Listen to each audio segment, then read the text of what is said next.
I know you wrote an article, 3 bold predictions for the Browns-Texan game, rather. Joe Flacco continues the hot hand, throws for 300 yards again. Number 2, Myles Garrett breaks his sackless streak, 2.5. Gets multiple ones against the Texans. And David Njoku continues to feast with another 100-yard game. Take us through kind of your thoughts as you wrote that article for Browns Wire.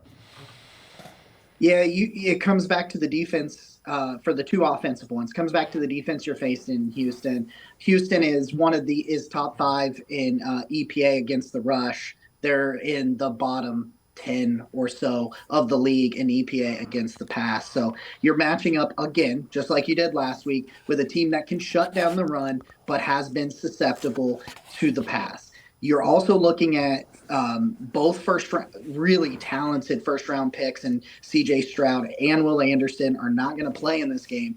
If you take Will Anderson out there, I'm not really totally worried about that pass rush. They've got some other guys there, but they're missing another one of their linebackers as well. They're put in a situation where, especially if they could get Joel Bitonio and Ethan Posick back, and it feels like we're going to at least get Posick back, they're in a position where I think they can hold up better against the pass, and they're going against a defense that just cannot stop the pass. And, Flacco, he finally gave us that Marquise Goodwin bomb. I think we're going to see some more of him trying to stretch the field with 3 and with 8, and I'm really excited to see there. I just think they match up really well, and I think right now the Browns' run game's broken. So the pass game isn't, and if it ain't broke, don't fix it and just move on. And that's kind of where I am with the passing one. I go to Myles Garrett. You're facing Case Keenum. And it's not – I love Case Keenum. I'm not taking a shot at Case Keenum, but he's not C.J. Stroud. He's not going to run around like Justin Fields or C.J. Stroud or even a hobbled Trevor Lawrence.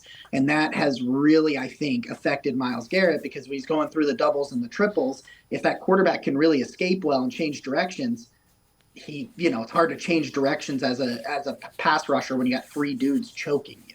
So I think he has more of a statue back there in Case Keenum, and their offensive line is fine. It's not bad, but I think with Case Keenum back there, a smaller quarterback, not a big arm. Now they're going to try to probably get the ball out of his hands a lot, but I just think that matchup really favors Myles Garrett in the defense.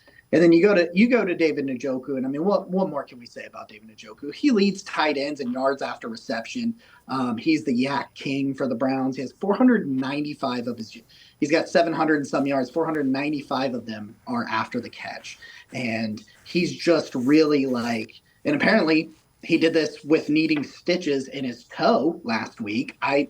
He just continues to get hurt at home and then not care about it and go out on the field and set career highs. He is finally broken out, and he's still only 27. I just want to remind people, it's his 7th year. He's 27 years old. He's in his athletic prime, and he's mossing guys. He's toe-tapping people. He's angry running all over everybody. And David Njoku, as a guy that took a lot of heat for an article I wrote after Njoku's extension, being very excited about it, I am enjoying the David Njoku victory laps that I get to take now. So let me ask you this. You mentioned Stroud's out, so you mentioned Keenum. What do you expect the defense to do? If I'm Jim Schwartz, I give him no easy throws, because he's going to be looking short, easy throws, doesn't have a lot of arm strength, and he doesn't move. So it's tight coverage and get after him. Absolutely. Because if I was the Texans on the other end, that's what I'm telling Case Keenum. I'm telling him, by the time you hit your 3 to 5 step drop, I need that ball to come out right now, because they don't want to stick him back there and let Myles Garrett, Zadarius Smith, and Dalvin Tomlinson just feast. I'm mugging. I'm playing a lot of press coverage. Don't give them a cushion, because they're going to run slant routes and underneath routes. And we've seen this. Especially with Dorian Thompson-Robinson, we saw this happen from other defenses against the Browns, where they were sitting on those underneath routes.